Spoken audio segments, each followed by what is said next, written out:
आप सबको प्रभु यीशु मसीह के नाम में जय मसीह की और बाइबल भवन के सन फेलोशिप चंडीगढ़ की कलीसिया में आप सभी का हम स्वागत करते हैं और परमेश्वर का हम धन्यवाद करते हैं कि परमेश्वर ने फिर से हमें एक मौका दिया कि हम सभी मिलके परमेश्वर की आराधना करें, परमेश्वर की महिमा करें। आइए आज की हम लोग जो है सभा को शुरुआत करेंगे और मेरे साथ जो है परमेश्वर के वचन के आदर के लिए आप अपने स्थान पर खड़े हो जाए और भजन पाठ हम लोग करेंगे। भजन की पुस्तक 95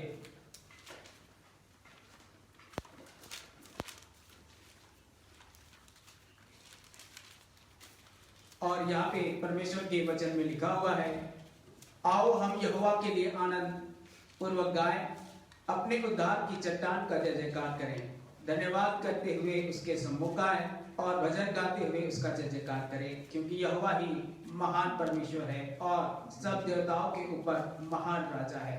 पृथ्वी के गहरे स्थान उसके हाथ में है, पहाड़ों की चोटियां भी उसी की है, समुद्र उसका है क्योंकि उसी ने उनको बनाया है और उसके स्थान हाथों ने भूमि को रचा है।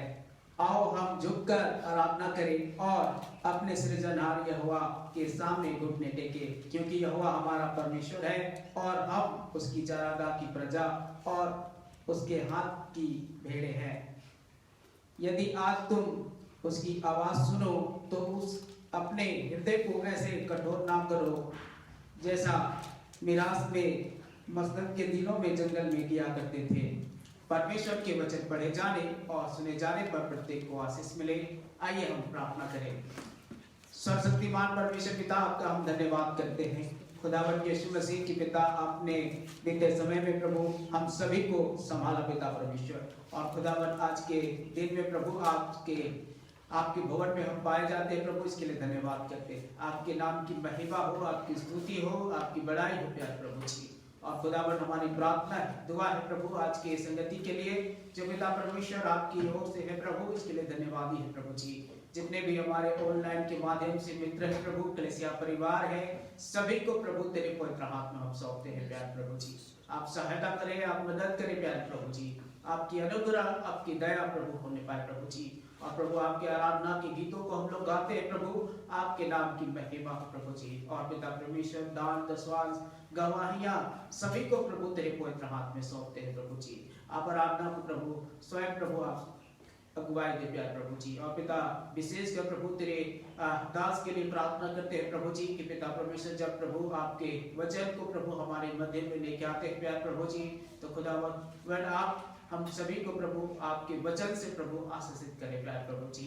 और पिता परमेश्वर जो मार्ग में आ रहे प्रभु आप कलीसिया परिवार के लोग प्रभु संगति के लिए प्रभु, तो उनके संग साथ होके प्रभु हम सभी इकट्ठे होके प्रभु आपके नाम की महिमा करने वाले हो सके प्रभु जी। आप सहायता करें, आप मदद करें, अपनी अनुग्रह दे प्यारे प्रभु जी। इस आराधना के भाग को प्रभु तेरे पवित्र हाथ में सौंपते हुए इस विनती को आपके मुक्तिदाता उद्धारकर्ता प्रभु यीशु मसीह के नाम में हम मांगते हैं, आमीन।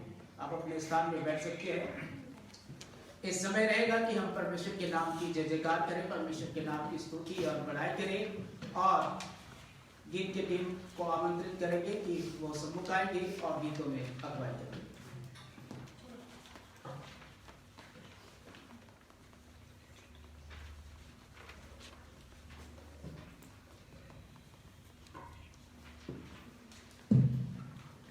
सभी को जय मसीह की। प्रभु का धन्यवाद हो कि परमेश्वर ने आज का दिन हमें दिया और ताकि हम उसके नाम की स्तुति, उसके नाम की प्रशंसा करें। आइए हम सभी मिलकर गीत गाएंगे। धन्यवाद के साथ स्तुति गाऊंगा है यीशु मेरे खुदा। धन्यवाद के साथ स्तुति गाऊंगा है यीशु मेरे खुदा।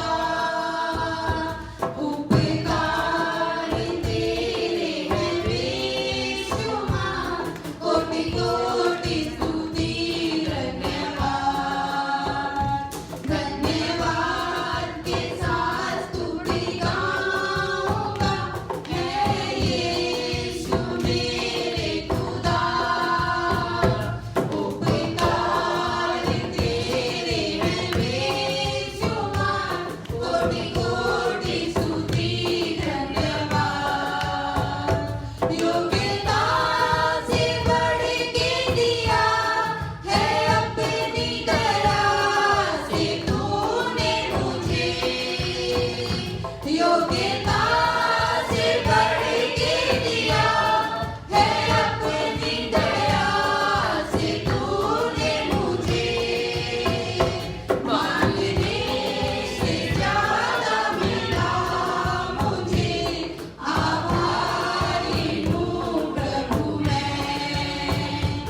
यीशु राजा दे लड़े लगियां मेरे तो गम परे रहंदे मैं यीशु राजा दे लड़े लगियां मैं यीशु राजा दे लड़े लगियां मेरे तो गम परे रहंदे मेरी आसां उम्मीदां दे मेरी आसां उम्मीदां दे सदा बूटे हरे रहंदे मैं यीशु राजा दे लड़े लगियां मैं यीशु राजा दे लड़े लगियां मेरे तो गम परे रहंदे दुआ करो सखियों नी किते मेरा यीशु ना रुस जावे दुआ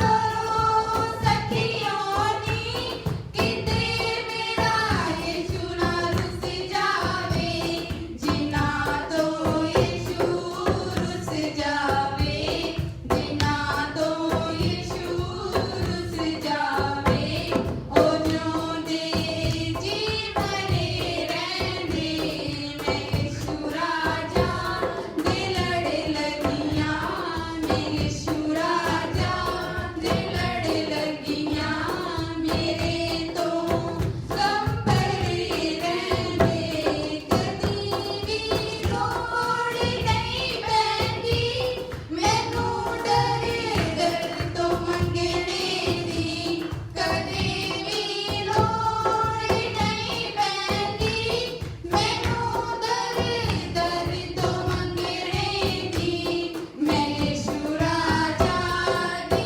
मंगती हां मैं यीशु राजा दी मंगती हां मेरे पल्ले परे रहंदी मैं यीशु राजा दे लड़े लगियां मैं यीशु राजा दे लड़े लगियां मेरे तो गम परे रहंदे सयो जी मैनू डर कादा मेरी किस्मत है नाज़री दी सयो जी मैनू डर कादा मेरी किस्मत है नाज़री दी जेड़े प्रभु यीशु दे हो जांदे जेड़े प्रभु यीशु दे हो जांदे ओ अपनी जिंदगी पा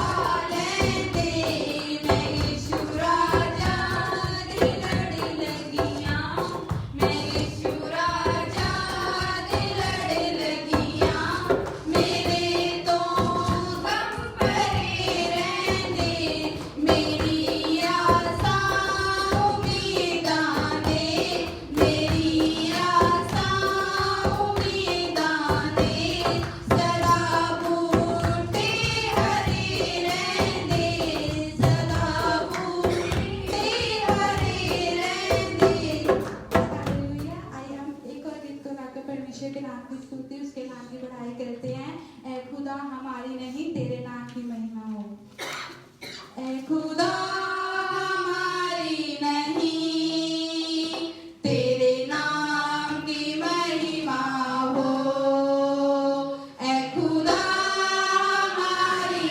नहीं तेरे नाम की महिमा हो मैं घटूं और तू बढ़े मैं घटूं और तू बढ़े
सो परमेश्वर पिता का हम धन्यवाद करते हैं। आप अपने स्थान में बैठ जाए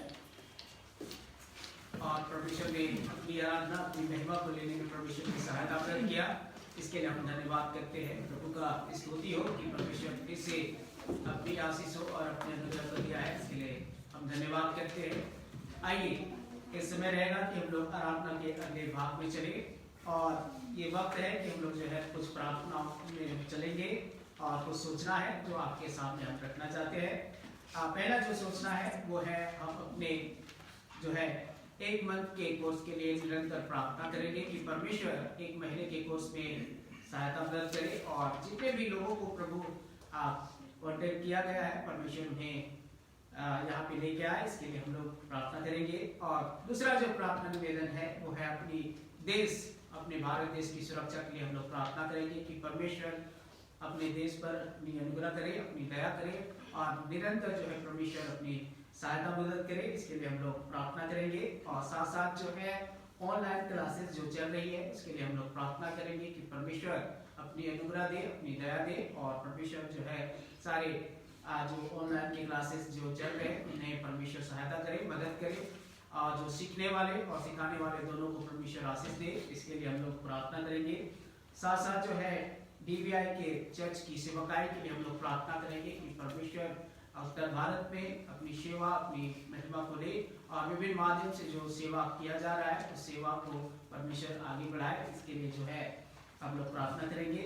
और साथ साथ जो है हम लोग प्रार्थना करेंगे कलीसिया परिवार के लिए कि कलीसिया परिवार के जो सदस्य है जो कलीसिया में आते हैं उनके लिए हम लोग प्रार्थना करेंगे कि परमेश्वर अपनी सहायता करे, अपनी मदद करे। इन सारी बातों के लिए जो है हम लोग प्रार्थना करेंगे और धन्यवाद करेंगे। और आइए जो है हम लोग इन सभी प्रार्थना विषय को जो है हम लोग प्रभु के पास ले चलेंगे और प्रभु के दास को हम लोग आमंत्रित करेंगे कि वो सम्मुख आएंगे और जो है प्रार्थना में अगुवाई करेंगे।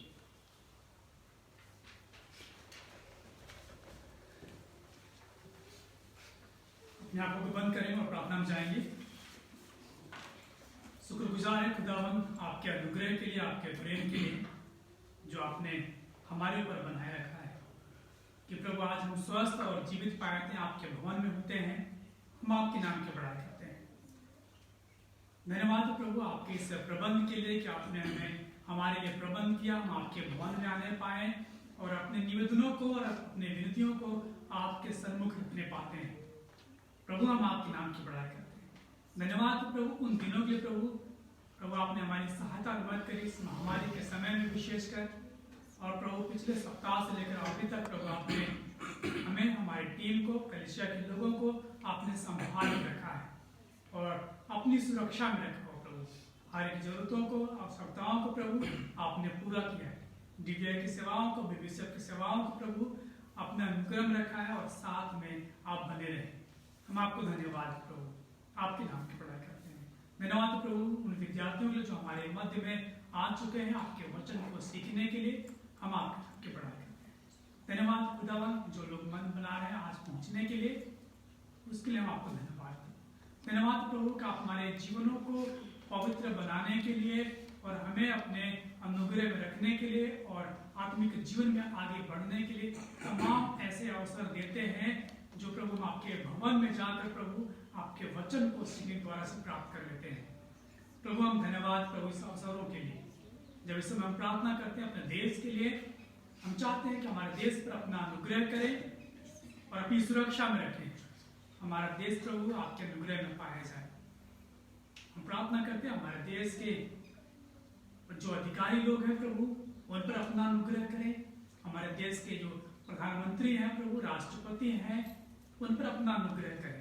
जो हमारे देश का नेतृत्व करते हैं, अगुवाई करते हैं, प्रभु आपके अनुग्रह में पाए जाएं और पूरे देश के विकास के लिए जो लगातार कार्य कर रहे हैं प्रभु आप उनकी सही मार्गदर्शन करें, जो लोगों के हित के लिए होने पाए, भारत की उन्नति के लिए होने पाए। प्रभु धन्यवाद प्रभु आपने हमारे देश में एक अच्छे अगुवे को दिया है। हम आपके नाम की बड़ाई करते हैं।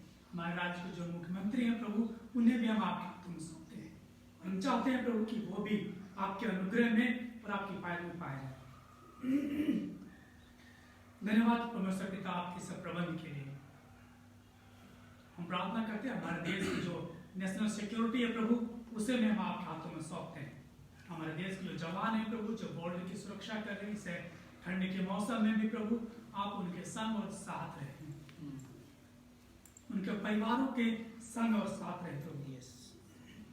हम चाहते हैं प्रभु आपका अनुग्रह उनके साथ होने पाए और हमारे देश की सुरक्षा होने पाए। प्रभु हम प्रार्थना करते हैं हमारे देश के जो किसान हैं प्रभु और जो सरकार है, चाहते हैं प्रभु जो एक समस्या को लेकर के अड़े हुए हैं प्रभु, हम चाहते हैं कि सारी समस्याओं का समाधान आप निकालें जो लोगों के हित के लिए हो पाए। प्रभु हम आपके नाम की पढ़ाई करते हैं हमारे देश में प्रभु, आपका अनुग्रह आपकी शांति पाई जाए। हमारा देश प्रभु आप में अनुग्रह और शांति को प्राप्त करने बने। इसी रीति से हम प्रार्थना करते हैं DBI की सेवाओं के लिए, BBCF की सेवाओं के लिए, जब 9 राज्यों में चल रहे हैं प्रभु, हम चाहते हैं आप मदद करें, सहायता करें ताकि प्रभु आपके अनुग्रह में होने पाए। विशेष प्रभु प्रार्थना करते हैं जब इस दौरान फेस मास्क राशन के द्वारा से प्रभु गरीबों की सहायता की जाती है ताकि अपने परिवार के, अपने जीवन का निर्वाह कर सकें।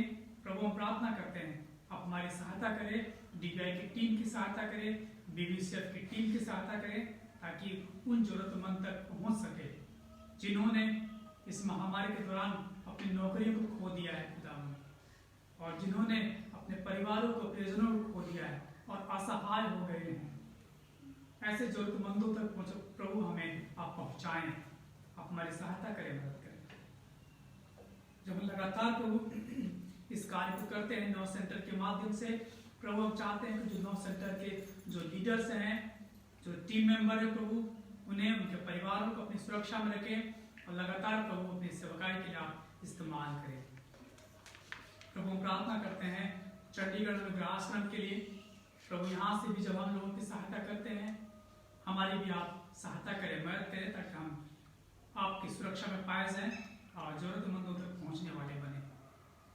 प्रभु प्रार्थना करते हैं विशेषकर जो हमारे चर्च की फैमिली है प्रभु, फिर माइकल डैनियल के परिवार को हम आपके हाथों में सौंपते हैं, भाई दयाराम के परिवार को हम आपके हाथों में सौंपते हैं, पुष्पांति ममता सिस्टर के परिवार को, भाई प्रेम के परिवार को, भाई नरेंद्र के परिवार को हम आपके हाथों में सौंपते हैं और चाहते हैं अपना अनुग्रह करें।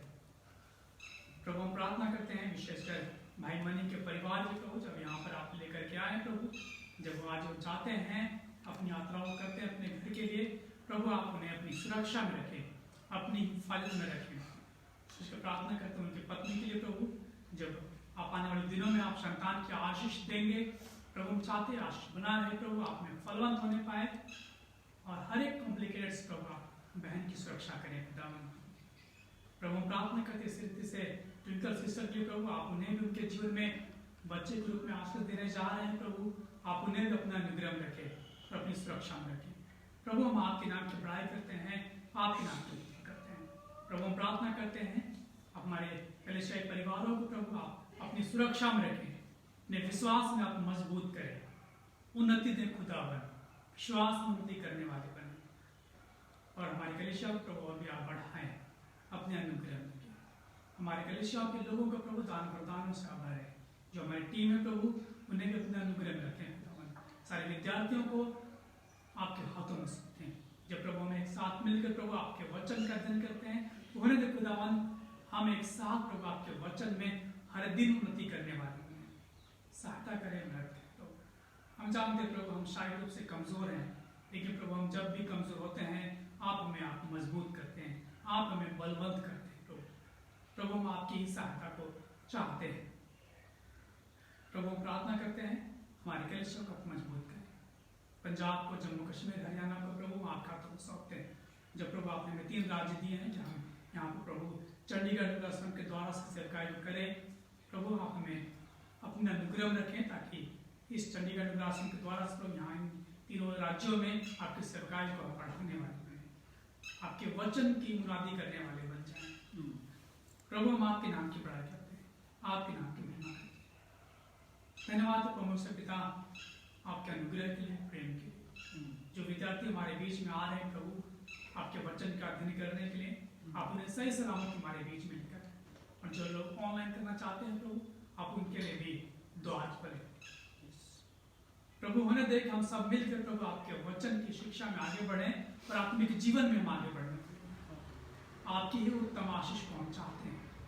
हम अपनी कलीसिया एक बार फिर से हम आपके सामने रखते हैं प्रभु हम चाहते हैं कि आप हमें पवित्र करें, शुद्ध करें और अपनी उपस्थिति में रखें, ताकि जब आप दोबारा इस संसार में आए हम आपके साथ जाने वाले बन सके, और जब आप अपनी दृष्टि हमारे ऊपर करें तो हम जीवित कहलाने वाले बन सके। धन्यवाद परमेश्वर पिता, आपने हमारी प्रार्थना और विनतियों को सुना है। ये विनती उद्धार करता है प्रभु यीशु मसीह के नाम से मांग लेते हैं, आमीन। आमीन।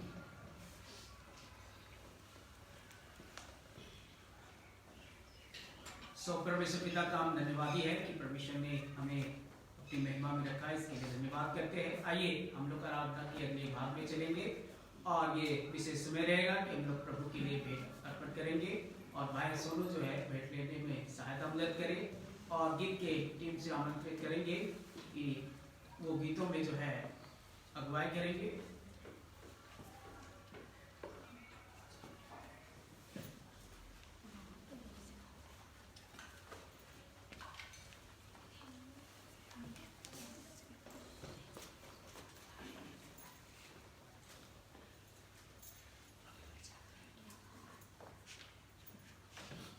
आशीष तुझसे चाहते हैं, हे स्वर्ग पिता हम आते हैं। आशीष तुझसे चाहते हैं, हे स्वर्ग पिता हम आते हैं। ना कोई खूबी है ना लियाकत, बख्शो हमको अपनी ताकत। ना कोई खूबी है ना लियाकत, बख्शो हमको अपनी ताकत। खाली दिलों को लाते हैं, खाली दिलों को लाते हैं, हे स्वर्ग पिता हम आते हैं। आशीष तुझसे चाहते हैं, हे स्वर्ग पिता हम आते हैं। हमने बहुत खताएं की हैं, रहे निकम्म जफाएं की हैं। हमने बहुत खताएं की हैं, रहे निकम्म जफाएं की हैं। शर्म से सर झुक जाते हैं, शर्म से सर झुक जाते हैं, हे स्वर्ग पिता हम आते हैं। आशीष तुझसे चाहते हैं, हे स्वर्ग पिता हम आते हैं।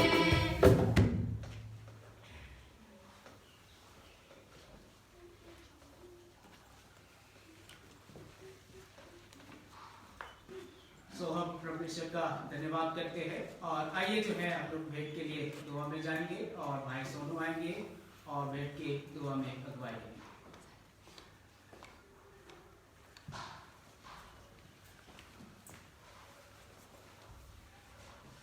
आइए प्रार्थना करें। प्यारे प्रभु जी, आपका धन्यवाद करते हैं पिता परमेश्वर, इस सुंदर दिन के लिए खुदावन कि आपने हमें कृत किया है प्रभु जी आपकी आराधना के लिए, और हम आपसे विनती कर सके पिता परमेश्वर। इस घड़ी प्रभु जी मैं आपसे प्रार्थना करता हूँ इस भेंट के लिए प्रभु जी, जो लोगों ने प्रभु जी आपके राज्य के लिए, आपके कार्य के लिए प्रभु जी अपने बहुत से धन में से पिता परमेश्वर आपके राज्य की बढ़ोतरी के लिए दिया है पिता परमेश्वर। आप उनके जीवन में अनुग्रह प्रदान करें प्रभु जी, आशीष प्रदान करें पिता परमेश्वर। और प्रभु जी ये जो भेंट है ये आपके कार्य में लगने वाली हो सके प्रभु जी। आगे का समय पिता परमेश्वर आपके हाथों में सौंपते हैं। धन्यवाद करते हैं प्रभु जी हर एक विषय के लिए। आपके दास हमारे बीच में प्रभु जी वचन का प्रचार करते हैं, आप उनकी सहायता करें, आप उनकी अगुवाई करें प्रभु जी। सुनने वालों को भी पिता परमेश्वर आपके हाथों में सौंपते हैं, वो सुनने वाले हो सके और उस वचन को अपने जीवन में लागू करने वाले हो सके प्रभु जी। सारी बातों के लिए धन्यवाद करते हैं पिता परमेश्वर। प्रार्थना प्रभु यीशु मसीह के नाम से मांगते हैं।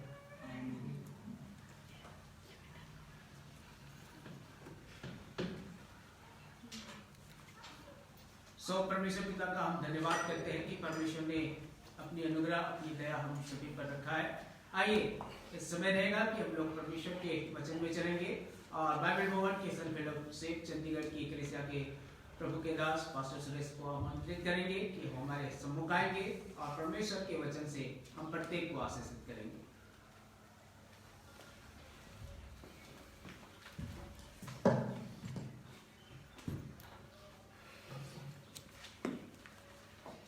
प्रभु यीशु मसीह के नाम में आप सभी को जय मसीह की।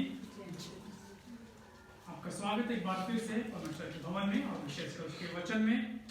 मेरे साथ आप निकालें इफिसियों की पत्री उसका 6 अध्याय 10 पद से लेकर के 24 पद हम आज देखेंगे और परमेश्वर के वचन के पढ़े जाने का आदर में हम अपने स्थानों में खड़े हो जाएंगे। इफिसियों 6 अध्याय 10 पद से लेकर के 24 पद हम पढ़ेंगे। यहाँ पर इस प्रकार से लिखा हुआ है,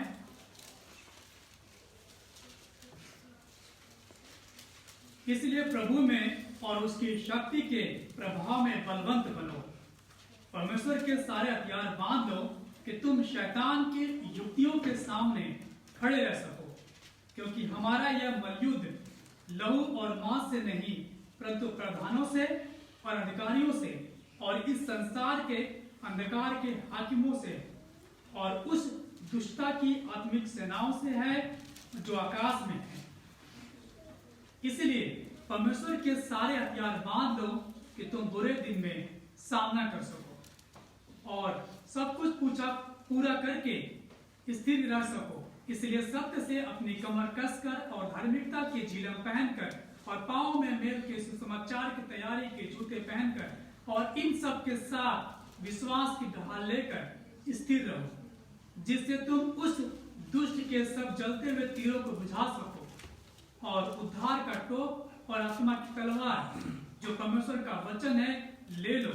हर समय और हर प्रकार से आत्मा में प्रार्थना और विनती करते रहो और इसीलिए जागते रहो कि सब पवित्र लोगों के लिए लगातार विनती किया करो और मेरे लिए भी कि मुझे बोलने के समय ऐसा प्रबल वचन दिया जाए कि मैं साहस के साथ सुसमाचार का भेद बता सकूं, जिसके लिए मैं जंजीर से जकड़ा हुआ राजदूत हूं और यह भी कि मैं उसके विषय में जैसा मुझे चाहिए साहस से बोलूं। तो खिकुस जो प्रिय भाई और प्रभु में विश्वासियों के सेवक है तुम्हें सब बातें बताएगा कि तुम भी मेरी दशा जानो कि मैं कैसा रहता हूं। उसे मैंने तुम्हारे पास इसलिए भेजा है कि तुम हमारी दशा को जानो और वह तुम्हारे मनों को शांति दे। परमेश्वर पिता और प्रभु यीशु मसीह की ओर से भाइयों को शांति और विश्वास सहित प्रेम मिले जो हमारे प्रभु यीशु मसीह से सच्चा प्रेम रखते हैं, उन सब पर अनुग्रह होता रहे। आमीन। आइए हम प्रार्थना जाए। धन्यवाद परमेश्वर पिता आपके इस वचन के लिए जो आपने हमें दिया है। जब इस वचन पर हम मनन करते हैं और देखते हैं, प्रभु हमारी सहायता करे, आप हमारी मदद करें। प्रभु हम चाहते हैं आपका ये आत्मिक वचन है और आत्मिक वचन को समझने के लिए, सीखने के लिए हमें आत्मिक समझ प्रदान करें। हमारी आत्मिक आंखों को खोलें खुदावन, ताकि हम आपके आत्मिक वचनों को सही और साफ देख सकें। परमेश्वर पिता हम अपने आप को आपके हाथों में सौंपते हैं और परमेश्वर हमारे अगुवाई करें। जो सुनने वाले हैं प्रभु, उन्हें भी हम आपके हाथों में सौंपते हैं। आपकी आत्मिक समझ को मांगते हैं, आपके नाम की पढ़ाई करते हैं। इस वचन को अपने आप को आपके हाथों में सौंपते हैं। आप हमारी अगुवाई करें, मदद करें आपके वचन पर मनन करने के लिए। धन्यवाद परमेश्वर पिता, प्रार्थना सुनने के लिए इंतजार करता प्रभु यीशु मसीह के नाम से मांग लेते हैं। आमीन। आमीन। कृपया आप अपने स्थान में बैठ जाएं।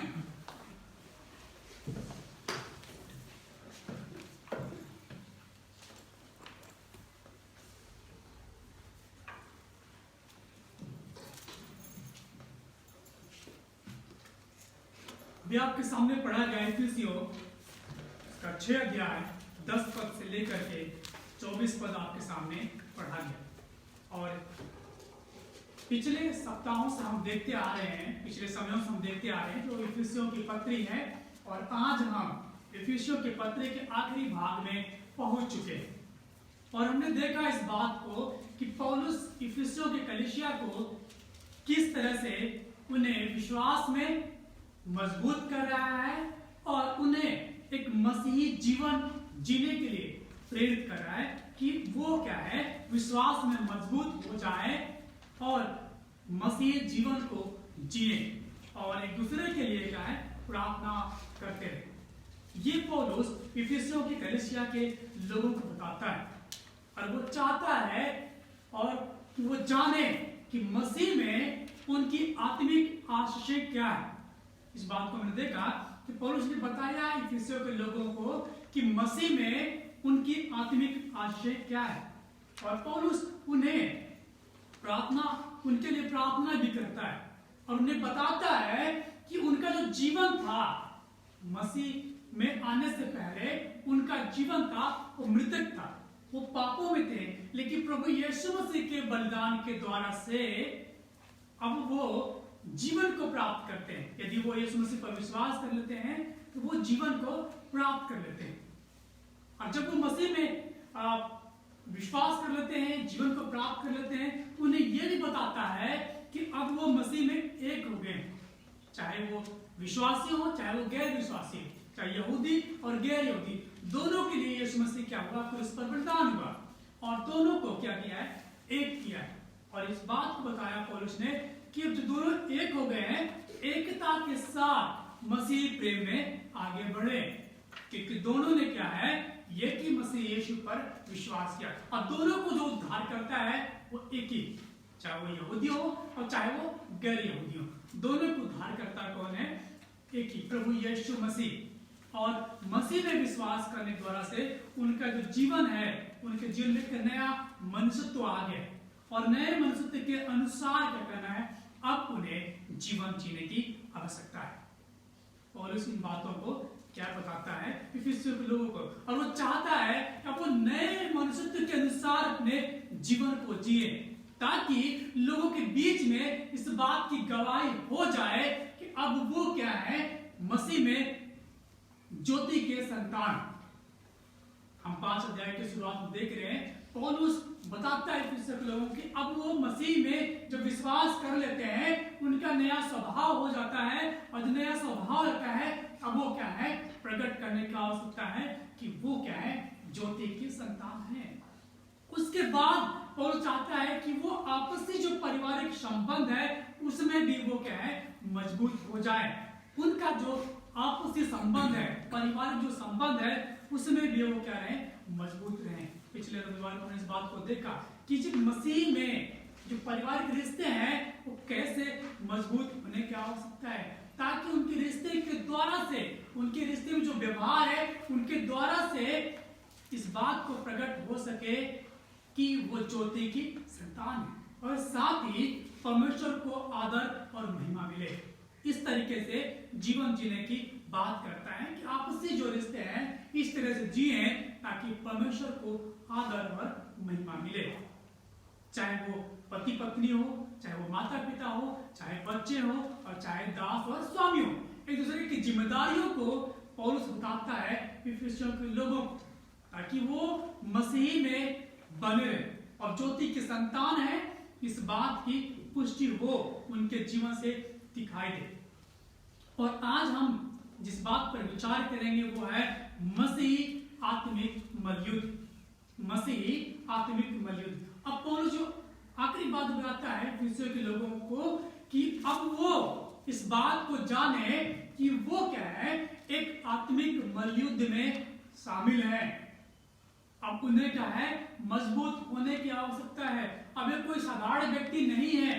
इफिसियों के लोग अब वो साधारण व्यक्ति नहीं है, परंतु जब मसीह यीशु में विश्वास करते हैं, उन्होंने जीवन जब प्राप्त कर लिया है, उनके जो रिश्ता आपस में मजबूत हो रहे हैं, इस बात को वो जाने अब वो क्या है, एक युद्ध में शामिल है। हर एक व्यक्ति जो मसीह यीशु पर विश्वास करता है वो क्या है, एक युद्ध में शामिल हो जाता है। और ये युद्ध जो है वो संसार की सेनाओं से नहीं है, संसार के लोगों से नहीं है, परंतु ये आत्मिक सेनाओं से है। ये लहू और मांस के द्वारा से नहीं है, परंतु हमारे आत्मिक विश्वास और रवैये से है कि हमारा विश्वास कैसा है। इस बात को पौलुस बताता है इफिसियों के लोगों की कि अब वो इस बात को जाने कि इफिसियों के लोग अब मसीही मलयुद्ध में शामिल हैं। और जब एक योद्धा युद्ध लड़ने वाला मसीह युद्ध में जो मसीह मलयुद्ध में शामिल है, उसे पूरी तैयारी करने की आवश्यकता है।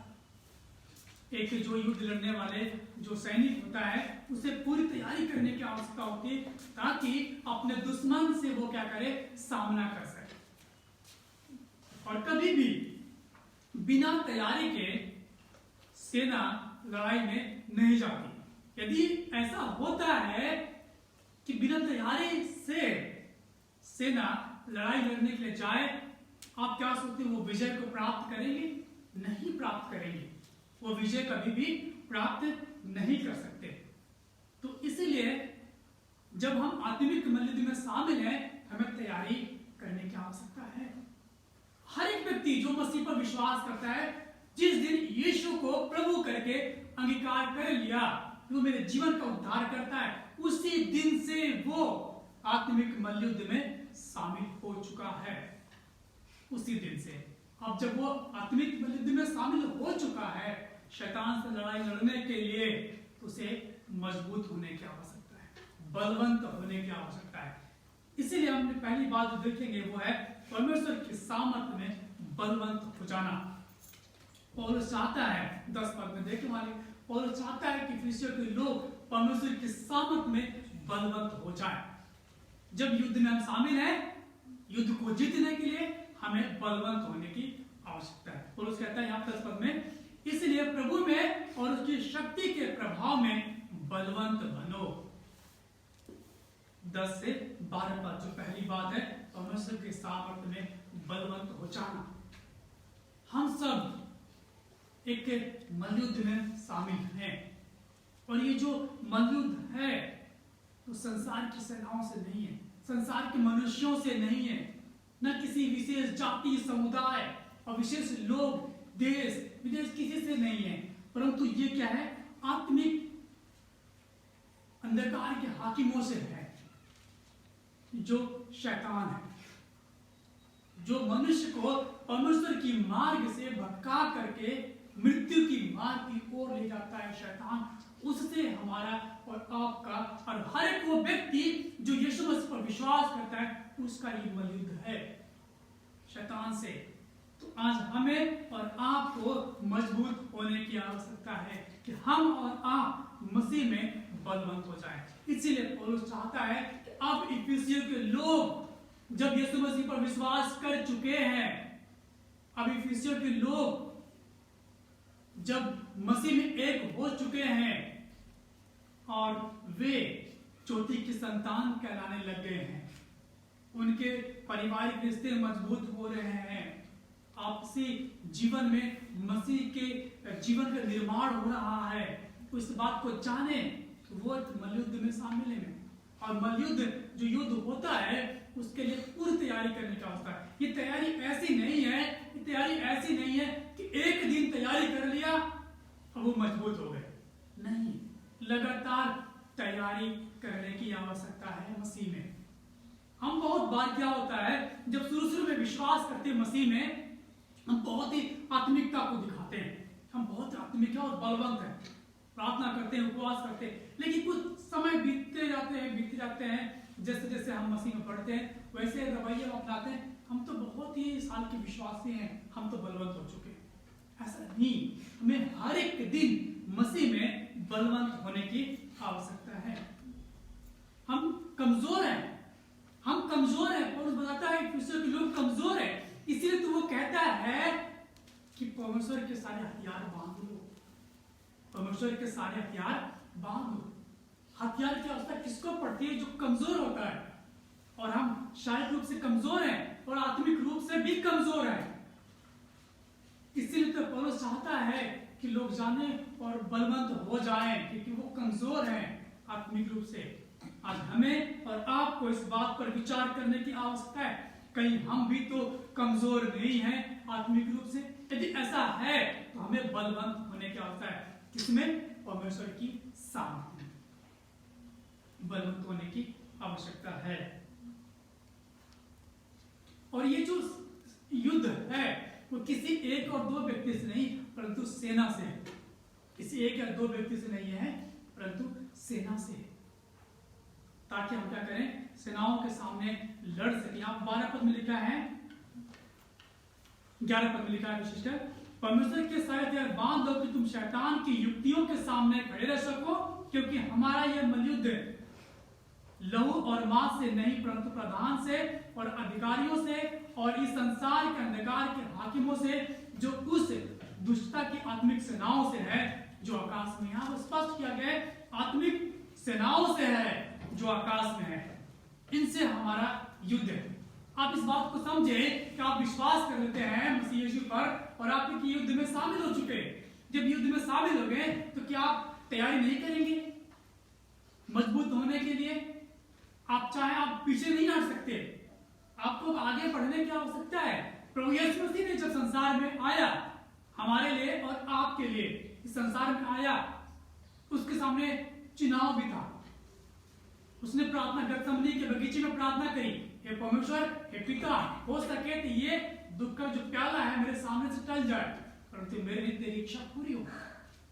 वो परमेश्वर की इच्छा को पूरी करने के लिए आया, अपनी इच्छा को पूरी करने के लिए नहीं। और वो क्या करता है? जब वो परमेश्वर की इच्छा के अनुसार जीवन जीने लगता है तो मृत्यु को प्राप्त करता है, उस पर उसकी मृत्यु होती है, फिर वो जीवन को पाता है। परमेश्वर तीसरे दिन क्या करते हैं? जीवित करते हैं। मृतकों में से यीशु मसीह तीसरे दिन जी उठता है और जयवंत हो जाता है। वो क्या करता है? संसार पर मृत्यु पर विशेषकर जय प्राप्त कर लेता है। आज हमें और आपको मसीह यीशु ने चुन लिया है कि हम और आप संसार पर जय प्राप्त करें। हमें हारने के लिए नहीं चुना है, हम शैतान की जो सेना है उससे हार जाए, परंतु हमें जीतने के लिए, जय प्राप्त करने के लिए क्या किया है? चुन लिया है। आज हमें और आपको इस बात को जांचने की आवश्यकता है कि हमारा जो युद्ध है वो शैतान की सेना के साथ है। आप मेरे साथ देख सकते हैं मरकुस उसका 5 अध्याय में, जब 4 अध्याय में देखते हैं 35 में, जब यीशु मसीह एक झील को पार कर रहे थे, आधे तूफान का सामना करते हैं, उसके बाद वो गिरासेनियों के देश में जाते हैं। झील को पार करने के बाद गिरासेनियों के देश में जाते हैं और वहां पर एक व्यक्ति होता है जिसके अंदर दुष्ट आत्मा होती है।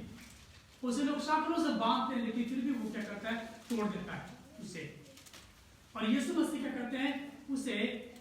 उस व्यक्ति को स्वस्थ करते हैं, उसके अंदर से दुष्ट आत्माओं को निकालते हैं। और वहां पर स्पष्ट लिखा है उस व्यक्ति के अंदर एक बड़ी सेना थी। एक क्या थी? सेना। और सेना में, सेना का नाम लिया जाए तो सेना की जो टुकड़ी होती है उसमें 2, 4, 5 लोग नहीं होते, सैकड़ों लोग होते हैं एक सेना की टुकड़ी में। उसके पास एक सेना थी। 5 लोग आएंगे, उनको नहीं बोलेंगे अरे ये पूरी सेना। 5 लोग 10 लोगों की सेना नहीं बोलते, सैकड़ों लोग आते हैं, बोलते हैं उनकी पूरी सेना। और शैतान की सेना उस व्यक्ति के अंदर समाई हुई थी। देखिए एक व्यक्ति के अंदर पूरी सेना समाई हुई थी। और यीशु मसीह क्या करते हैं? उसे निकालते हैं और सूर्य झुंड में भेजते हैं, और सूर्य का झुंड पूरा का पूरा क्या होता है? खाई में गिर जाता है। ये बात स्पष्ट होती है। आप मरकुस 5:15 में देख सकते हैं, उस सेना के विषय में बात करेंगे। तो हमें इस बात को जानने का था, जो हमारा जो युद्ध है किसी एक शैतान से नहीं है। हमारा जो युद्ध है वो पूरी सेना के साथ है। आप समझिए, आप अकेले हैं और आपके सामने एक सेना है, आपको सेना के साथ युद्ध करना है। तो आपको क्या करने की आवश्यकता है? बलवंत होने की आवश्यकता है। जब बलवंत होते हैं किसी में, परमेश्वर की सामर्थ्य में, हम बहुत बार ये करते हैं अपनी सामर्थ्य देखते हैं तो मेरे पास कितना सामर्थ्य है। हो सकता है कि हम क्या है, शारीरिक रूप से बड़े मजबूत दिखते हो, शारीरिक रूप से हम बड़े मजबूत दिखते हो क्योंकि सुबह शाम जिम जा रहे हैं, बॉडी छोटी बना लेते हैं, हम सोचते हैं बहुत ही हम स्वस्थ हैं, खान पीना हमारा सही है, रहना उठना बैठना हमारा सही है, हम सोचते हैं कि हम बड़े स्वस्थ हैं और बड़े मजबूत हैं। लेकिन जहां पर आत्मिक युद्ध की बात आती है वहां पर शरीर का कोई काम नहीं होता। वहां पर आपको आत्मिक रूप से मजबूत होने की आवश्यकता है। क्या आप सोचते हैं कि क्रिश्चियन के लोग शारीरिक रूप से कमजोर रहे होंगे? नहीं, सब लोग कमजोर नहीं रहे होंगे, मजबूत रहे होंगे, लेकिन आत्मिक रूप से उन्हें मजबूत करने की, बलवंत होने की सलाह पौलुस देता है। यहाँ पर चुनाव नहीं है हमारे सामने, यहाँ पर चुनाव नहीं है, परंतु आज्ञा देता है कि प्रभु में और उसकी शक्ति में, उसके प्रभाव में बलवंत बनो। एक आज्ञा देता है और उस इफिसियों के लोगों, और हमें और आपको चाहिए कि हम बलवंत बने। कैसे? दूसरी बात है आत्मिक हथियार को धारण करो। 13 पद से लेकर के 20 पद। हम प्रभु में कैसे बलवंत हो सकते हैं? जब हम प्रार्थना करते हैं, उपवास करते हैं, जब हम पवित्र जीवन जीते हैं, जितना अधिक हम परमेश्वर के साथ समय बिताएंगे उतना ही हम उसमें क्या होंगे? बलवंत होंगे। और यहाँ पर पौलुस बताता है कुछ बातें हैं जिसको इफिसियों के सामने रखता है, वो किस तरह से जो उनके हथियार है वो धारण करके बलवंत बन सकते हैं। ये जो हथियार है इस संसार के युद्ध में शामिल होने में कोई काम नहीं, इसका शारीरिक रूप से इसका कोई काम नहीं, लेकिन आत्मिक रूप का ये हथियार है जो आत्मिक युद्ध में इसका उपयोग कर सकते हैं। पौलुस जानता है कि इफिसियों के लोग आत्मिक रूप से कमजोर हैं। हमें भी अपने आप को देखने का आवश्यकता है कि हम भी तो नहीं आत्मिक रूप से कमजोर हैं, लेकिन विश्वास हमारा मजबूत है और आत्मिक रूप से हम मजबूत हैं। ये हमारा जीवन, हमारा दैनिक जीवन, जो रोज का व्यतीत करने वाला जीवन है, वो प्रकट करता है कि हम कितने बलवंत हैं मसीह में, कितने मजबूत हैं मसीह में। हमारे रवैये, हमारे बोलचाल, हमारे रहन सहन व्यक्त कर देता है कि हम मसीह में उसके जो हथियार धारण किए हुए लोग हैं या नहीं। पौलुस चाहता है कि हम क्या करें? मसीह यीशु में परमेश्वर के सारे हथियारों को धारण कर लें। और यहाँ पर 14 पद से लेकर के 18 पद में वो हथियार दिए गए। देखिए, पहला ये कहता है सत्य से अपनी कमर कसकर। पौलुस चाहता है कि सत्य से अपनी कमर कस लें, यानी कि मसीह जीवन में जो सच्चाई है वो क्या है? हथियार के रूप में इस्तेमाल कर सकते हैं। इफिसियों के लोगों से चाहता है पौलुस कि वो क्या करें? सच्चाई के साथ आचरण करें, व्यवहार करें, क्योंकि वही तो उनका हथियार है कि सत्य बोले। शैतान कौन है? झूठ का पिता, झूठ का पिता, झूठ का अधिकार करने वाला। जब आपके अंदर झूठ रहेगा ही नहीं, आप सच्चाई के साथ रहेंगे, सच्चाई आपके जीवन में रहेगा, शैतान का अधिकार पहले खत्म हो जाएगा। क्योंकि आपके अंदर क्या? सच्चाई, वो हथियार है आपके सामने जो युद्ध में आप लड़ सकते हैं। जैसे सच्चाई अपने जीवन में अपनाएंगे वैसे ही झूठ क्या? झूठ का पिता जो शैतान है वो क्या है? दूर होता नजर आएगा, कमजोर होता नजर आएगा। क्योंकि आपके सामने क्या है? सच्चाई का वो हथियार, कमर कसी है। यहाँ पर 14 पद से लेकर 18 पद में जो पौलुस है एक सैनिक के एग्जाम्पल देता है, सैनिक के तौर तरीकों को सिखाता है। क्योंकि रोमी जो लोग होते थे, रोम के जो सैनिक होते थे, वो इसी प्रकार के वस्त्र पहनते थे।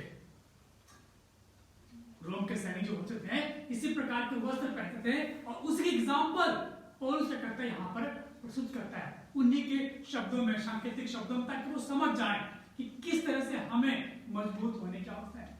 आज के समय में हमारे जो सैनिक हैं वो अलग अलग हथियारों को देखते हैं और यूज करते हैं, उपयोग करते हैं। आज हमारे पास वो झिलम नहीं है, लेकिन हमारे पास बुलेट प्रूफ जैकेट है जो हमारे सैनिक पहनते हैं। आज उनके पास वो भाला नहीं है, वो ढाल नहीं है, लेकिन ढाल के रूप में बुलेट प्रूफ जैकेट उपयोग करते हैं। भाला नहीं है, बंदूक उपयोग करते हैं। ये तमाम जो हथियार बदल गए हैं, लेकिन जिस समय लिखी गई बाइबल, जिस समय पौलुस उदाहरण देता है इफिसियों के लोगों को, उस समय इसी प्रकार के हथियार थे। जो सैनिक उपयोग करते हैं। यहाँ लिखा है सत्य से अपनी कमर कसकर। जब एक योद्धा जब युद्ध करने जाता है तो अपने कमर को बांधता है टाइट, ताकि वो क्या करे, वो फुर्ती जब करता है, लड़ाई लड़ने जाता है तो उसका जो पहनावा है वो उसके शरीर में बना रहे। और जब हम विश्वासी युद्ध में जाते हैं तो हमें भी सच्चाई के साथ जाना है, ताकि जो झूठ हमारे सामने है उसका हम सामना कर सके। और तभी कर सकते हैं जब आप सत्य रहेंगे। यदि आपके अंदर भी झूठ है तो एक कहावत बोलते ना, चोर चोर मौसेरे भाई, तो वही हो जाएगा। झूठ सामने वाला भी, झूठ और आप भी, दोनों की युद्ध नहीं हो सकता है। आप दोनों क्या बन जाएंगे? मित्र बन जाएंगे, भाई भाई बन जाएंगे। आपका युद्ध पहले कितना आप हार गए हैं युद्ध को, लेकिन यीशु मसीह युद्ध में विजयी हुआ है। क्रूस पर बलिदान होने द्वारा से यीशु मसीह ने विजय को प्राप्त करी। वो चाहता है कि हम भी विजय को प्राप्त करें, और विजय तभी प्राप्त करें जब सामने वाले से मजबूत बनेंगे, सामने वाले से मजबूत बने। तो यहाँ जो पहली बात पौलुस करता है वो सत्य के साथ आचरण करने की बात करता है। दूसरी जो बात करता है धार्मिकता का झिलक, अर्थात धार्मिकता के जो काम है, आपके जीवन में धार्मिकता के कार्य दिखाई देने चाहिए। यहाँ पर धार्मिकता का जो झिलम है, एक प्रकार का वस्त्र होता था जो सैनिक पहनते थे ऊपर से लेकर नीचे तक, ताकि वो तीरों से जो तीर आते हैं उनके सामने उसका वो सामना कर सके। इस प्रकार के झिलम उनके पास होता था, और वही धार्मिकता का झिलम पहनने के बाद होता है कि आपके जीवन में वो धार्मिकता का कार्य हो जिसे परमेश्वर के नाम की महिमा हो। वो धार्मिकता कार्य आपके जीवन में दिखाई दे।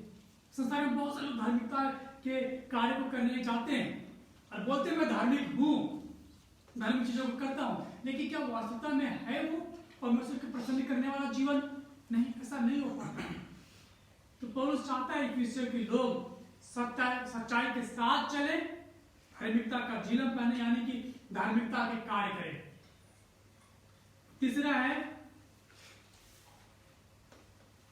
पांव में मेल के सुसमाचार की तैयारी के जूते पहनते। यहाँ पर स्पष्ट करता है जो पांव में क्या पहनते हैं, जूते पहनते हैं, मजबूत स्वर्ण जूते हो, ताकि युद्ध में क्या हो, वो जूतों से भी हमला कर सके, और जूतों से भी क्या करे, वो क्या है, अपने शरीर का बचाव कर सके। यहाँ पर जो हमारे बचाव की बात आती है हमारे शरीरों की, वो क्या है, सुसमाचार।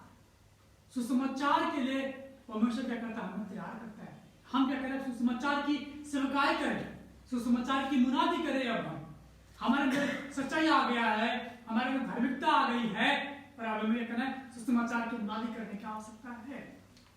सुसमाचार की सेवकाई में लगे रहे क्रिश्चियन लोग, ताकि वो बलवंत होते जाएं। जैसे वो सुसमाचार की मुनादी करेंगे, वैसे लोग क्या विश्वास में आगे बढ़ेंगे। जब जब लोग मसीह लोग विश्वास करते हैं मसीह के यीशु पर, और जो विश्वास करते हैं वो क्या है, एक नए जीवन में, नए परिवार में शामिल होते हैं। वो जैसे संसार की सेना है वो कमजोर होती जाती है। जैसे जैसे विश्वासी मसीह पर विश्वास करते हैं, और लोग जब मसीह पर विश्वास करते हैं और मसीह में शामिल होते हैं, वैसे वैसे शैतान की जो सेना है वो कमजोर होती जाएगी। क्योंकि हमारे सेना में लोग बढ़ रहे हैं धीरे धीरे। वो कैसे बढ़ेंगे, सुसमाचार द्वारा। वचन कहता है कि विश्वास सुनने से, तो सुनना मसीह के वचन से। कहां से सुनाना है, परमेश्वर की वचन से। और ये वचन ही है जो लोगों के जीवन में परिवर्तन को लेकर के आता है। ये वचन ही है जो लोगों के जीवन में परिवर्तन को लेकर के आता है। इसीलिए पौलुस चाहता है कि लोग सुसमाचार की जो मुनादी करने वाले बन जाएं। चौथा जो है विश्वास में दृढ़ रहना। यहां पर कहता है 16 पद में, और इन सब के साथ विश्वास की ढाल लेकर स्थिर रहो, जिससे तुम उस दुष्ट के सब जलते हुए तीरों को बुझा सको। जब युद्ध के लिए जाते हैं, तैयारी के साथ साथ आपके जो वस्त्र हैं, चाहे वो सत्य का हो, धार्मिकता को, सुसमाचार को, साथ साथ आपके अंदर विश्वास भी होने चाहिए। वो मजबूत विश्वास भी होना चाहिए, ताकि आप शत्रुओं के जो तीर आते हैं, जो प्रभाव पड़ते हैं आपके जीवन में, दुख का, मुसीबतों का, बीमारियों का, कमी घटी का, जो तीर आते हैं आपके सामने, विश्वास उसका क्या करे, सामना कर सके। यदि दुखों का तीर आपके सामने आ रहा है, यदि आप विश्वास में कमजोर हैं तो आप क्या हो जाएंगे? घायल हो जाएंगे, आप विश्वास में टूट जाएंगे। आप कमी घटी का तीर आपके सामने शैतान मारता है, आप विश्वास में कमजोर हैं, आप मसीह से दूर हो जाएंगे। इसलिए पौलुस चाहता है कि विश्व के लोग विश्वास में दृढ़ हो जाएं, ताकि दुष्ट के जो शैतान के जो तीर है, जो गरीबी का, मुश्किलों का, कमी घटी का, बीमारियों का और संसार की चिंताओं का जो तीर आपके सामने आए, उसका आप सामना कर सके। पौलुस चाहता है कि हम विश्वास में मजबूत हो जाएं। पांचवा क्या है? उद्धार की टोप।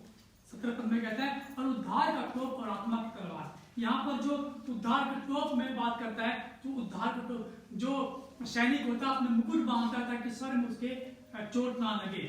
ये मेन चीजें क्या है? उसका सिर है। पूरे शरीर का जो मेन चीज क्या है? सिर।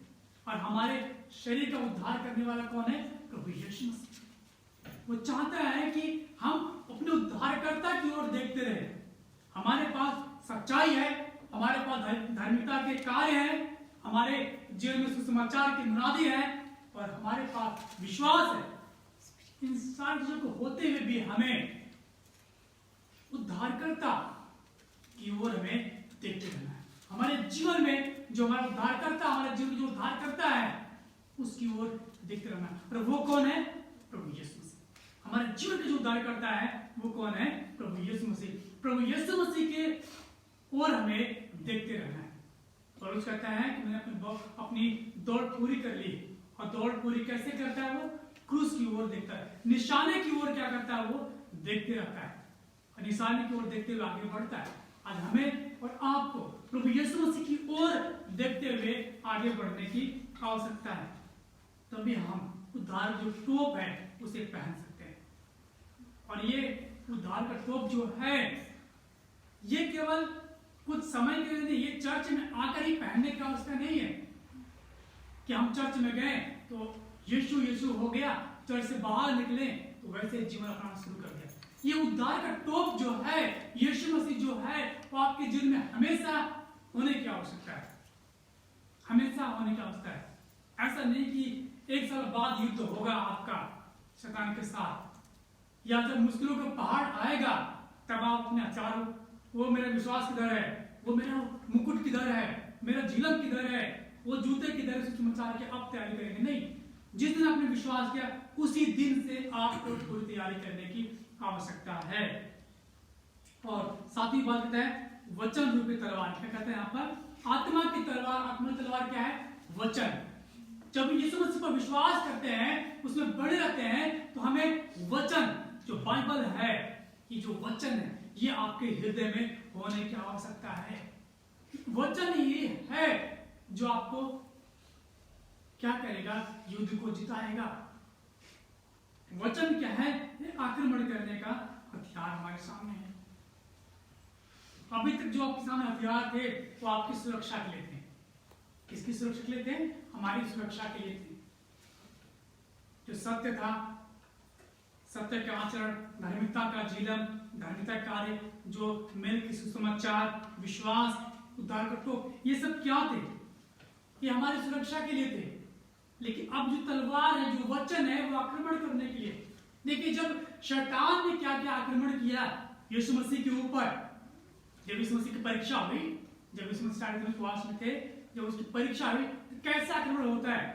शैतान भी वचन से ही आक्रमण करता है, क्योंकि अब वो आत्मिक मलयुद्ध में यीशु मसीह का जो उस समय का विश्वास, जब यीशु मसीह उपवास में थे, उनका और शैतान की जो बातचीत है, वो एक अच्छे आत्मिक मलयुद्ध को प्रस्तुत करता है।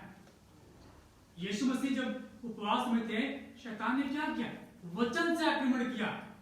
वचन कहता है तुम मांगो तुम्हें मिलेगा, तुम इसे पत्थर से रोटी बन जाओ, बन जाएगा। ये ऊपर से वो गुंबद से गिरा नीचे, वचन में लिखा है सूरज तुम्हें हाथों हाथ उठा लेंगे, तुम्हारे पांव में ठेस नहीं लगेगी। यीशु मसीह कहते हैं ये भी लिखा है कि अपने प्रभु परमेश्वर की परीक्षा ना। देखिए, शैतान भी वचन से आक्रमण कर रहा है और यीशु मसीह भी वचन से आक्रमण कर रहे हैं। लास्ट लास्ट में क्या होता है? यीशु मसीह विजय को प्राप्त करते हैं, क्योंकि उनके अंदर वो वचन होता है और आपके अंदर वो वचन है, तो आप विजय को प्राप्त करेंगे। और साथ ही जो सातवीं बात जो युद्ध के बारे में बात करेंगे वो क्या है? हर समय प्रार्थना में लगे रहो। पद नंबर 18 यहाँ पे लिखा है, हर समय और हर प्रकार से आत्मा में प्रार्थना और विनती करते रहो। जो प्रार्थना और विनती है ये भी क्या करता है? आपको आत्मिक जीवन में क्या करता है? मजबूत करता है।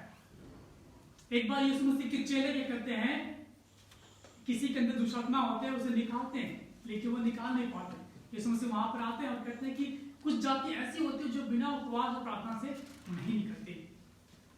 तो जो उपवास और प्रार्थना है वो भी क्या करता है? हमें बलवंत करता है, मजबूत करता है। आज हमें और आपको प्रार्थना में भी बढ़े रहने की आवश्यकता है। और यहाँ पौलुस कहता है 19 पद में, और मेरे लिए भी, और कहता है कि मेरे लिए भी प्रार्थना करते हो, यानी कि एक दूसरे के लिए भी क्या करना है? प्रार्थना करते रहना है। और यहाँ पे एक बात और लिखी हुई है 18 पद के आखिरी भाग में, इसलिए जागते रहो। क्या कहता है वो? जागते रहो। युद्ध में शामिल हो तो जागते रहो, क्योंकि आपका शैतान के साथ क्या है? युद्ध में आप शामिल हैं और लड़ाई करने तैयार हैं, आप जागते रहो। और ये जागते रहो क्यों होता है? क्योंकि जब हम पहले पत्रस को पढ़ते हैं, उसके 5 अध्याय के 8 पर, वहां पर हम इस बात को देखते हैं,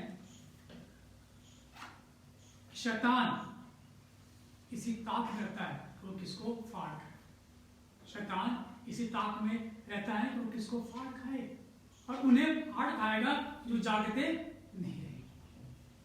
तो आज हमें और आपको मसीह यीशु में विश्वास कर रहे हैं, हमें जागते रहना है। और ये जो हथियार हमारे सामने दिए गए हैं, जो हमारी सुरक्षा के लिए हैं और आक्रमण के लिए हैं आत्मिक युद्ध में, उसे हमें धारण करने की आवश्यकता है। ऐसा नहीं है कि आप केवल एक हथियार धारण करेंगे, वो सच्चाई वाला, मेरे अंदर सच्चाई है और कुछ नहीं। यहाँ पर जितने लिस्ट दी गई है और जितने लिस्ट दिए हैं, तो वो चाहता है कि सारे के सारे एक विश्वासी के अंदर पाए जाना चाहिए, ताकि वो क्या है? उस लड़ाई में लड़ सके। तीसरी जो बात है पौलुस का कलीसिया का अभिवादन, 21 पद से 24 पद हम देखते हैं। यहाँ पर पौलुस क्या करता है? कलीसिया को अभिवादन करता है और बताता है किस प्रकार से पौलुस क्या करता है? इस सारे हथियार को धारण करते हुए उस युद्ध में शामिल है। और जब युद्ध में शामिल होते हैं तो हमारे शारीरिक भी क्या करते? शारीरिक दुर्बलता भी उत्पन्न होती है। अब पौलुस क्या है? इसमें जेल में, क्या लिखा है यहाँ पर 21 पद में, तो तिखिकुस जो प्रिय भाई और प्रभु में विश्वास सेवक है, तुम्हें सब बातें बताएगा कि तुम भी मेरी दशा जानो, मैं कैसा रहता हूं। और अपने रहने की बात को प्रकट करता है कि वो कैसा उसकी दशा हो चुकी है, कैसे वो मुश्किल हालात में है। वो उसके लिए वो चाहता है कि उसके लिए भी प्रार्थना की जाए। वो चाहता है कि जो कलीसिया के लोग इस जाने कि वो सारे हथियार बांध लिया है और उसने सारे हथियार बांध लिए हैं। वो जागते रहता है कि फिर भी किस प्रकार से वो की दशा में पड़ा हुआ है। हमें और आपको समझने की आवश्यकता है। हमें भी उससे प्रस्तुति के लिए, उस दशा के लिए तैयार होने की आवश्यकता है जिस दशा की पौलुस बात करता है, जिस दुख की बात करता है। यहाँ पर पौलुस एक कामना भी करता है कलीसिया के लोगों को कि वो उन पर अनुग्रह हो और शांति हो। ये पहली बार नहीं, दूसरी बार इसी इफिसियों की पत्री में दूसरी बार पौलुस क्या करता है? उनको अभिवादन करता है। एक तो आप 1 अध्याय के 2 पद को पढ़ेंगे, वहां पर लिखा है, हमारे पिता परमेश्वर और प्रभु यीशु मसीह की ओर से तुम्हें अनुग्रह और शांति मिलती है। ये पहली बार है। और यहाँ पर 6 अध्याय के 23 पद में देखिए, वहां लिखा है, परमेश्वर पिता और प्रभु यीशु मसीह की ओर से भाइयों को शांति और विश्वास सहित प्रेम मिले। जो हमारे प्रभु यीशु मसीह सच्चा प्रेम रखते हैं उन सब पर अनुग्रह होता है। दूसरी बार पौलुस कामना करता है कलीसिया के लोगों को कि उन पर प्रेम और शांति बने रहे, परमेश्वर का अनुग्रह बना रहे, क्योंकि अनुग्रह ही से हम सबों का उद्धार हुआ है। तो आज हमें और आपको इस बात से सीखने की आवश्यकता है कि हम और आप जब मसीह यीशु में हैं, हम एक युद्ध में हैं और हमें परमेश्वर के सारे हथियार बांध करके बलवंत बनने की आवश्यकता है। और हमें इस बात को जानना है कि सारे हथियार आवश्यकता है। एक दो नहीं, सब कुछ बांध करके हम तैयार रहें और जागते रहें और एक दूसरे के साथ एक दूसरे के लिए प्रार्थना करते रहें ताकि हम सब बलवंत हो जाएं और मसीह यीशु में जयवंत को प्राप्त करें। जिस प्रकार से प्रभु यीशु मसीह क्रूस पर बलिदान होने के द्वारा से जयवंत हुआ, उसी प्रकार हमें भी और आपको भी जयवंत होने की आवश्यकता है, क्योंकि यीशु मसीह हमारे साथ है। जो जयवंत, जिसने संसार पर जय प्राप्त करी, वो हमारे साथ है। हम शैतान से लड़ने के लिए तैयार हैं पूरी तरह से। हमारे साथ हमारा प्रभु, जिसने स्वयं ही जय प्राप्त करी शैतान पर, और शैतान से लड़ने के लिए जो हम तैयार हैं, हमें इस बात को देखना है हमारा उद्धारकर्ता हमारे साथ है। जो बलिदान हुआ, मृतकों में से तीसरे दिन जी उठा, वो हमारे साथ, जिसने संसार पर जय प्राप्त करे। हम भी जय प्राप्त करने के लिए बुलाएंगे। परमेश्वर सबको आशीर्वाद करे। आइए हम प्रार्थना में जाएं। धन्यवाद परमेश्वर पिता आपके इस वचन के जो आपने में सीखा है कि हम मसीह यीशु में बलवंत हो जाएं और हम आत्मिक हथियारों को धारण करें ताकि शैतान से हम लड़ सकें, फिर उसके सामने हम स्थिर हो सकें। धन्यवाद प्रभु इस प्रयोजन के जो आपने हमें दिया है कि हम इस प्रयोजन को अपने जीवन में धारण करके जयवंत हो सके, क्योंकि प्रभु यीशु आप स्वयं संसार पर जय प्राप्त करें, मृत्यु पर जय प्राप्त करें। प्रभु हम भी आप में बलवंत हो जाएं, आपकी ओर देखने वाले बने। धन्यवाद परमेश्वर पिता आपके अनुग्रह के लिए, आपके प्रेम के लिए। सुनने वालों को भी हम आपके हाथों में सौंपते हैं और चाहते हैं प्रभु हम हमेशा जागते रहें और उन हथियारों को अपने जीवन में धारण करें जो हमें आत्मिक युद्ध में हमारे लिए आवश्यक है। प्रभु हमारे अंदर विश्वास को उत्पन्न करें, हमारे अंदर सतता को लाएं, हमारे अंदर धार्मिकता को जीवन दें, उद्धार की ओर हम देखने वाले बने। हम आपके नाम की बड़ाई करते हैं। वचन हमारे जीवन में पाया जाए ताकि हम शैतान की सेनाओं से लड़ सके। धन्यवाद परमेश्वर पिता आपके इस महान प्रबंध के लिए। आपके नाम की बड़ाई करते हैं, आपके नाम को विद्युत उद्धार करता है प्रभु यीशु मसीह के नाम से मांगते हैं, आमीन। कृपया अपने स्थान खड़े हो जाएंगे आशीर्वचन के लिए। अब जो तुम्हें ठोकर खाने से बचा सकता है और अपनी महिमा की भरपूरी के सामने मगन और निर्दोष करके खड़ा कर सकता है, उस एकमात्र परमेश्वर हमारे उद्धारकर्ता की महिमा और गौरव और पराक्रम और अधिकार हमारे प्रभु यीशु मसीह के द्वारा जैसा सनातन काल से है, अब भी हो और एक अनुग्रह है। आमीन। सबको जय मसीह की।